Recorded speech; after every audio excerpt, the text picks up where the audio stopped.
Good afternoon to all the students. Today I am going to start a new chapter named Saint of Gutters, which is written by Professor Neerja Mattu. Saint of Gutters, इसको उर्दू में इसका मतलब है नालियों का वली या नालियों की मुकद्दस खातून भी बोल सकते हैं हम इसको।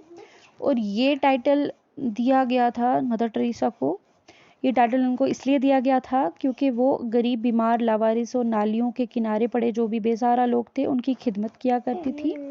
इन्होंने अपनी ज़िंदगी गरीबों और मोहताजों की मदद के लिए ही सर्व कर दी, वक्फ कर दी। इसलिए लोग इनको इज़्ज़त से नालियों की वली बुलाते थे। ठीक है, अब हम ये जो राइटर हैं प्रोफेसर नीरजा मट्टू, इनकी बायोग्राफी के बारे में थोड़ा सा पढ़ लेते हैं। यहाँ है, professor Neerja Mattoo did her MA in English from Kashmir University in 1958.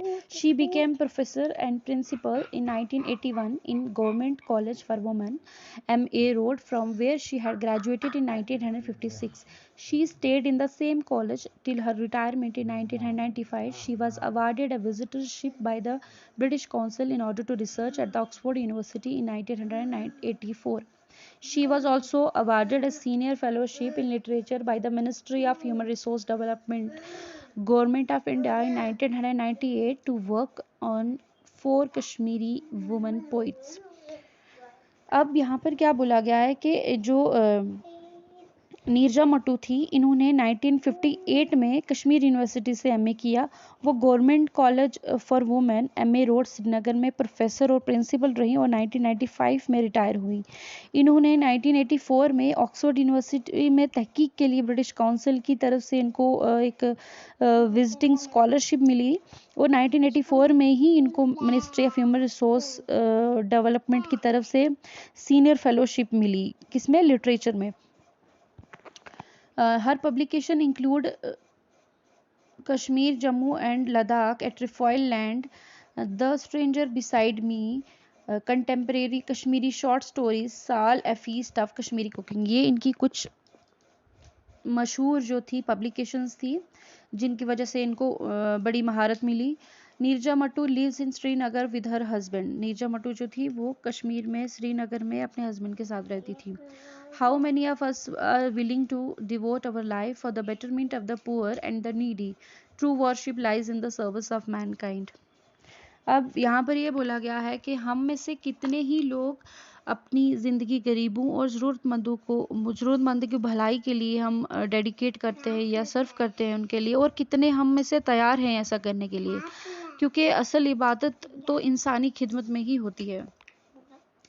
One of the great figures of the 20th century is a woman known all over the world as Mother Teresa. She did not hold any powerful position in politics or government, yet she ruled over the hearts and minds of countless numbers of people in almost every country. She was awarded the highest honors by a grateful world, including the Nobel Peace Prize. She had no material possessions of her own, as she had dedicated herself for a life of poverty and a humble submission to God. Yet the rich, the famous, and the powerful flocked to her to become a part of her mission and to give some real meaning to their lives. How did she acquire this stature? Let us trace the journey of this saint of these times in order to find an answer to the question.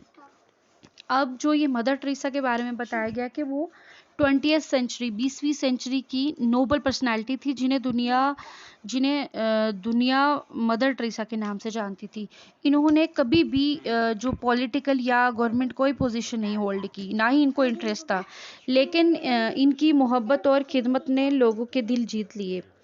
अब बहुत सारे famous personalities भी थी जो जैसे famous और powerful जो लोग थे, अमीर और मशहूर पर्सनालिटी, इनके मिशन का हिस्सा हम बनना चाहते थे। उनको मतलब वो बहुत इम्प्रेस होते थे इनके मिशन से और इस मिशन का हमेशा से वो पार्ट बनना चाहते थे।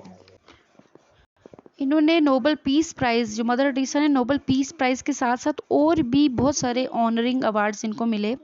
उनके पास कोई दौलत या बोलें पर्सनल प्रॉपर्टी नहीं थी। उन्होंने खुदा की रज़ा के लिए मतलब गरीबी में, गुर्बत में और आजिज़ी की ज़िंदगी को चूज़ किया उन्होंने ओवर लग्जरियस लाइफ। तो आज के लिए हम इतना ही पढ़ेंगे। नेक्स्ट पैराग्राफ मैं आपको कल करवाऊंगी। That's it for today. Hope you all understood. Thank you.